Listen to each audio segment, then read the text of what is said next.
अभिजित हा महाराष्ट्रातून आहे आणि महाराष्ट्रानं जेव्हा जेव्हा देशावर संकट आले त्यावेळेस पहिलं काहीतरी आवाज उठत असेल तो महाराष्ट्र होतो. त्या अभिजितच्या नेतृत्वाबद्दल तुझं काय मत आहे? माझ्या अभिजितच्या नेतृत्वाबद्दल काही वेगळी मतं आहेत. मला असं वाटतं की सुरुवात ही महत्त्वाची होती. जी सुरुवात CJPच्या माध्यमातून झाली ती गरजेची होती यासाठी की कुठेतरी आवाज हा एकत्रित झाला पाहिजे. असं नाही की लोकांना खतखत नव्हती या सरकारबाबत, खतखत ही होती पण ती एकवटली पाहिजे. दिसली का नाही एकत्र? दिसली आणि ती खतखत एकवटणं गरजेचं होतं.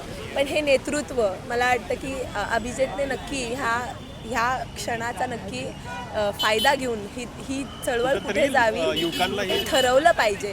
कारण की जर हे नाही केलं तर तुम्ही तरुणांना बिट्रे कराल आणि हे तरुण नाही आणि हे तरुण लक्षात ठेवतील. जर आत्ता तुम्ही जर कॉम्प्रोमाइज केलं आणि CJPच्या लिडरशिपने जर कॉम्प्रोमाइज केलं तर आजचे तरुण ह्यातनं मागे जातील, चळवळ मागे जाईल आणि पुढचे 10 वर्ष पुन्हा आपण गेल्या 10 वर्षासारखे राहू.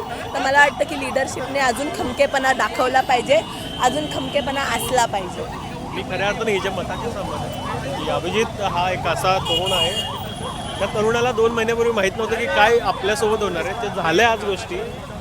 देव असाच कुणाला संधी देत नसतो. काहीतरी त्यात गोष्टी लिहिल्या असतील आणि त्यानं पुढे येऊन काहीतरी चांगलं काम करावं, युवकांसाठी काम करावं आणि नीट ही एक ठिणगी आहे असं मला वाटतं. त्यातून महाराष्ट्रातील देशातील सामान्य लोकांचे प्रश्न पुढे येणार. थँक्यू सो मच मनापासून आभार.